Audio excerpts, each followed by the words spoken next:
Dear students, today in security analysis and portfolio management, a concept called calculation of holding period yield will be understood.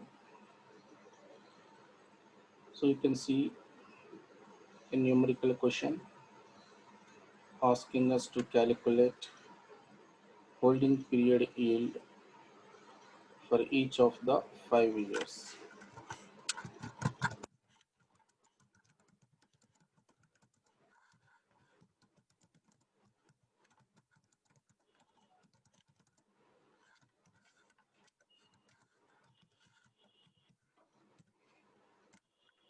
That means the investor, Mr. X, who purchased a share at the beginning of January 2016, if he holds that particular share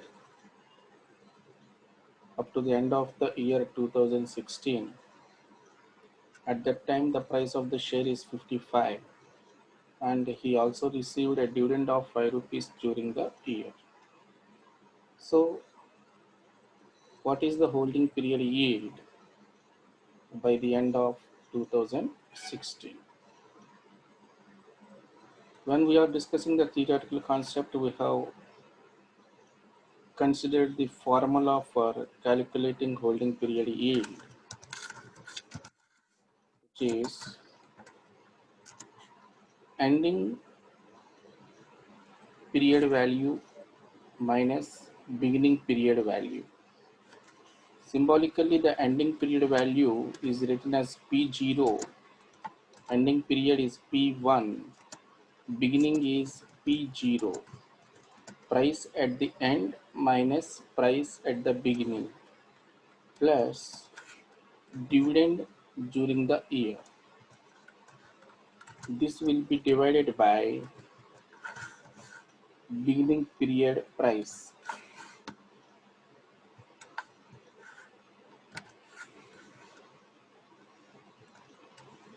Ending period value minus beginning period value plus dividend during the year divided by beginning period value, and the total will be multiplied by 100 to get the value or answer in percentage terms. Now let us see. While calculating for 2016, forget about 2017, 18, 19, 20. All those are unnecessary for you. For 2016, ending period value is 55, while you purchased the share at the beginning of the 2016 for 50 rupees, and during the year you received a dividend of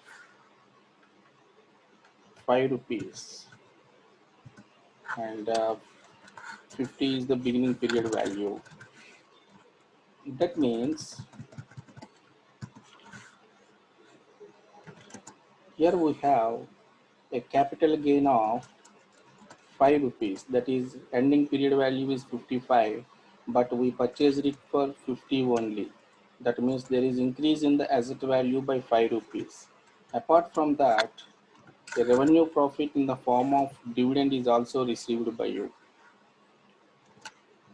And all these earnings made from investment of 50. Now your gain is numerator 5 plus 5 is equal to 10 for an investment of 50. Thus, the percentage return or holding period return during 2016 is 20%. If you simplify the 10 by 50 into 100, you will get 20%. So in the same way, we can calculate the calculations for 2017, 18, 19, and 20. Of course, I will solve one more year for you, 2017.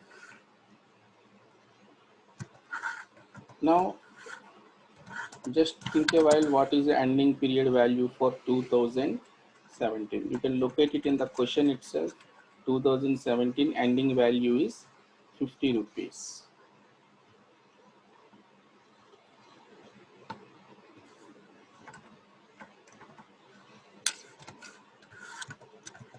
But beginning period value for 2017, beginning period value is nothing but ending value of 2017. See in the question, what is ending value for 2016 will be automatically the beginning value of 2017.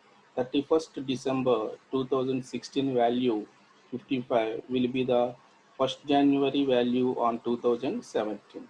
So 55, which is ending value for 2016, will be taken as beginning value for 2017. Thus, we will have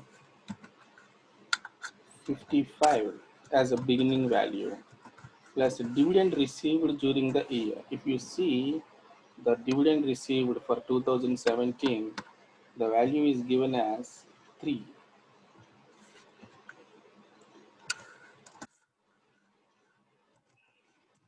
Beginning period value for 2017 is 55 into 100. To further simplification, numerator 50 minus 55, it is minus 5, and plus 3, minus 5 plus 3 will be minus 2 in the numerator, and denominator will be 55 into 100. Thus, we have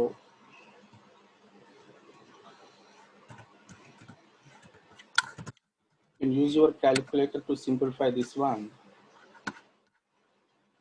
It is enough to hold 2 digits after the value. Minus 3.64% is the holding period yield for 2017. But in the previous year, 2016, it is 20%. Thus, holding period yield changes from year to year depending upon the movement in the price of the share. Let us also try for 2018, where we can check ending value as given in the question for 2018. You can see here 2018 ending value is 65. Beginning value will be 50 because for 2018 17 is the ending value. So during this year ending value is 65, whereas beginning value is 50 plus dividend received during 2018. 2018 dividend received is 7 rupees. Thus, our investment at the beginning is 50 only. Beginning period value is 50 only for 2018. Thus, you can see the numerator is 15 in the capital gain, 7 as revenue gain in the form of dividend for an investment of 50, which will be 15 plus 7 is 22 for an investment of 50 rupees into 100. Thus, there is a 44% return on investment or holding period yield during 2018. So for 2019 and 2020, I request all of you to make your own calculations. I will reveal the answers in the next video and check yourselves whether you are doing the calculations correctly. Use comment box to post any of your doubts. I am repeating you the formula which we have discussed in the classroom theoretical class. Holding period yield is equal to HPY is equal to ending period value minus beginning period value plus dividend in the numerator divided by beginning period value of the share and multiply with 100 to obtain the answer in percentage terms. Hope you all understood. Thank you for your time. All the best.